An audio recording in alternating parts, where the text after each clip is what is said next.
Hello friends, good morning. Today we study nature and sources of the law. Nature and sources of law is under jurisprudence. So as you know friends, jurisprudence is the Latin word and it is the combination of the two words.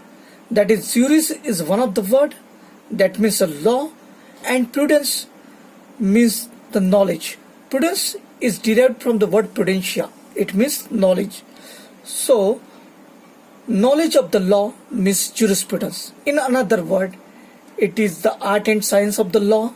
Jurisprudence is the art and science of the law. Jurisprudence is the philosophy of the law, and hence it is the knowledge of the law. So, in this topic, we study law and its meaning, law, its features, sources of the law, and the type of the law. As you know friends, the government of the state is basically the machinery for the making and enforcing the law. The government of the state is machinery for making and enforcing the law. As you know, state is a sovereign and sovereignty is its exclusive and the most important element. It is the supreme power of the state over all its people and territories. The state exercises its sovereign power through its laws. And friends, each law is formulated will of the state. Each law backed by the sovereign power of the state. Each law is a command of the state, and the law is backed by the coercive power. You know friends, coercive powers means using the force or the threat. So each law backed by the coercive power, backed by the application of the force or a threat.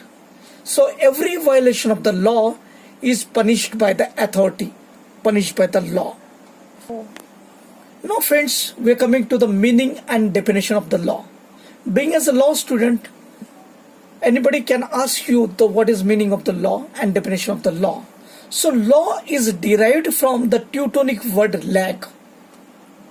So what is meant by Teutonic? Teutonic is the branch of German, and it is combination of Indo-European word. That is Teutonic word. That means Teutonic word lag. Law in Teutonic word is lag. It means a definite rule of conduct and human behavior.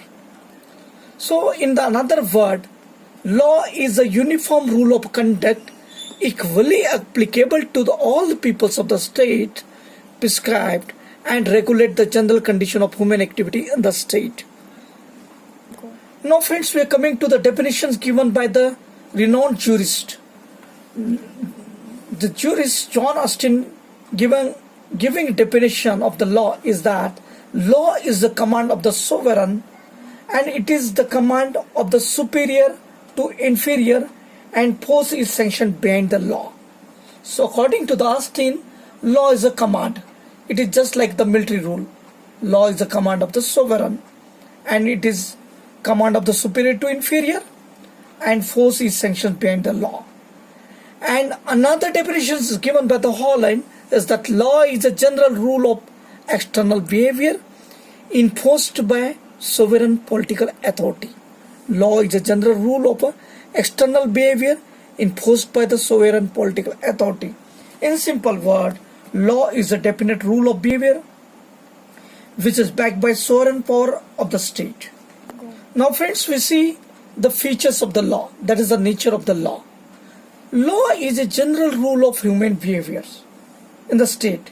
It applies to all the people of the state, and it is equally applicable. Now friends, law is a definite and it's formulated the will of the state, and it is made and implemented by the state. Law is made and enforced by the government of the state. As you know friends, law is a binding character. Law is backed by the coercive power. Law implies the punishment prescribed by the law. In the law, courts settled all the disputes among the people. One of the body of the law. Law is a command of the sovereign. Law provides peace, protection, security, and protection to the rights and freedom of the peoples. Law provides rules of the law, equally before the law, and equal protection of the law without any discriminations, are recognized as the silent feature of the modern legal system and liberal democratic states. So these are the features of the law. Now friends, coming to the sources of the law. So there are many sources of the law, and the first is a custom. Custom is the oldest source of law. As you know friends, custom means the long practice of any habit, and it is prolonged from generation to generation. State converting these customs into authoritative and binding rules. So custom has been the ancient one. Social relations gave rise to several uses, tradition and customs. There were used to settle and decide the dispute among the people. Custom was practiced habitually, and in violation of any customs will disapprove and punished by the society. Initially, social institutions began working on the basis of several accepted customs. Now friends, religion and the morality have also been an important source of law. Religion code appeared naturally in every society. So when the human being observing, enjoying and fearing the nature force, and the people at the large acceptance of the superior heavenly forces and worships God and Goddess. And religion is now becomes as the God sanction to regulate the human behavior of the society.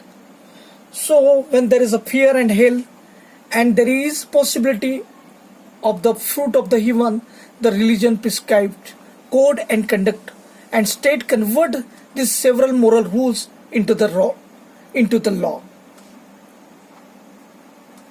Now friends, legislation has emerged as a chief source of the law. As legislation emerges in the 13th century, legislation chief source of the law. Legislation is the organ of the government. Friends, the legislation converting customary rules of behavior into definite and enacted rules. Legislation is the law-making organ of the state. Legislation is the most potent, prolific, and direct source of the law. Legislation recognized as a chief mean for the state into the binding rules. So the legislation has emerged as the chief source of the laws. Now coming to the delegated legislations.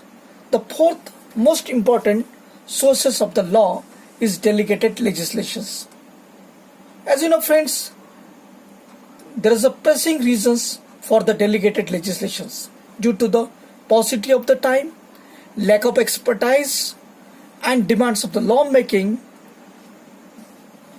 So legislations delegates some of its legislative power to executives, and the executives making the law is called delegated legislatures. As you know friends, so when the executive making the law, it is called delegated legislature. But it is an important point to note that legislation work under the superior law making powers of the legislations.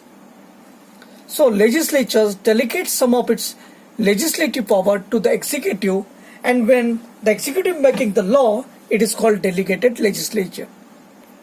So the fifth most important source of the law is judicial decision. Judicial decision, important source of the law. Court settle the dispute among the peoples in cases before them, and the decision of the court is called a judicial decision. So friend, judicial decision has a binding force on the parties of the litigants, and again the judicial decision is accepted as a law for the future cases. But it is point to note that friends, all the judicial decisions are not the law. Which judicial decisions are the law?